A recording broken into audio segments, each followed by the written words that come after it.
ඊයේ උදෑසන රම්බුඩ ප්‍රදේශයේ සිදු වූ අවාසනාවන්ත බස් රථ අනතුරින් පසු සමාජ මාධ්‍ය හරහා ව්‍යාප්ත වූ වීඩියෝවක දරුවා ආරක්ෂා කර ගනිමින් පෙරළුණු බස් රථයක සිරවී සිටි මවක ගැන තොරතුරු පළ විය. දැන් වාර්තා වන්නේ දරුවා නිරුපද්‍රිත වූවත් අවාසනාවන්ත ලෙස මව සහ පියා දෙදෙනාම මියගොස් ඇති බවයි. වාර්තා වන අන්දමට මෙම අනතුරේදී ඇය ඇතුළු පුත්‍රයන් 22 දෙනෙකු මියගොස් ඇත. අනතුරට ලක් වූ වයස 45 වූ මෙම කාන්තාව තම මාස 9ක දරුවා තදින් වැළඳගෙන සිටි අයුරු වීඩියෝවේ දක්නට ලැබිණි. මෙම කාන්තාව තම ජීවිතය පරදුවට තබා සේ දරුවා ආරක්ෂා කිරීමට ගත් උත්සාහය සමාජය තුළ දැඩි සංවේදීතාවයක් ඇති කර ඇත. ඇයගේ සිරුරේ පසු කොටස බසයට යට වී කැඩී ගොස් තිබූ අතර ඇය දරුවා වෙලාගෙන ඇගේ සිරුරේ ඉදිරි කොටසින් බසේ යටින් මතුවී අසරණව සිටියාය. දෙමාපියන් අහිමි වුණු මෙම පුංචි දියණිය ගැන අපේ රටේ දක්ෂ ප්‍රසිද්ධ වයලින් වාදකයෙකු වන දිනේෂ් සුබසිංහ සිය මුහුණු පොතට සටහනක් තබමින් මෙලෙස කියා තිබුණා. කනස්සල්ලට හේතු කරගන්න එපා. මේ දුවට බාරකරුවෙක් නැති වුණොත් මම සහ මගේ ගෙදර අය එයාව හදාගන්නව දරුවෙකු විදියට. එය පොරොන්දුවක් මගෙන්.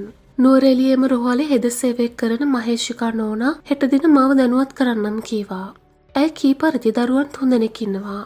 මව බේරාගන්න ඔවුන් ලොකු සටනක් දී තිබෙනවා. මා දැම්ම එක කමෙන්ට් එකකට ඉතාම පින්වත් පිරිසක් පණිවිඩ විශාල ප්‍රමාණයක් දමමින් සිටී. අඩුම තරමින් දැනටම දරුවා රැකගන්න බාරගන්න ගොඩ දෙනෙක් කැමැත්ත පළ කර සිටී. මුහුණුපොතේ උණුසුම අඩුවෙන දවසේදී එම දරුවන්ගෙන් බිමට වැටෙන්නට නියමිත කඳුළු වළක්වන්න මම ඉදිරිපත් වෙනවා. බාරකරුවෙකු නැතුවම ගියොත් මම ජීවත් වන තුරු කවදාවත් මේ පුතා තනි වෙන්නේ නැහැ. පවුලේ තව යාට සොයුරන් දෙන්නෙක් සිටිනවා. මේ පිළිබඳව ක්‍රියාත්මක වන නිලධාරීන්ට මාව දැනුවත් කරන මෙන් ඉල්ලා සිටිමි. අපි අන්නයිගේ සතුට හදවතින් ආරක්ෂා කරගමු. FB එකේ දුක්ගී නොගයා අපි ආදරණීය දරුවන් තිදෙනා රැක ගැනීමට කිසියම් සැලසුමක් සමග වග බලා ගමු නේද? අදින් පසු මෙයා මගේ දුවෙක්. It's a promise. විපතටපත් කාන්තාවගේ මාස 9ක දරුවා දැනට නුවරඑළිය රෝහලේ ප්‍රතිකාර ලබමින් සිටින අතර දරුවාගේ තත්ත්වය ස්ථාවර බව රෝහල් ප්‍රකාශක පවසයි.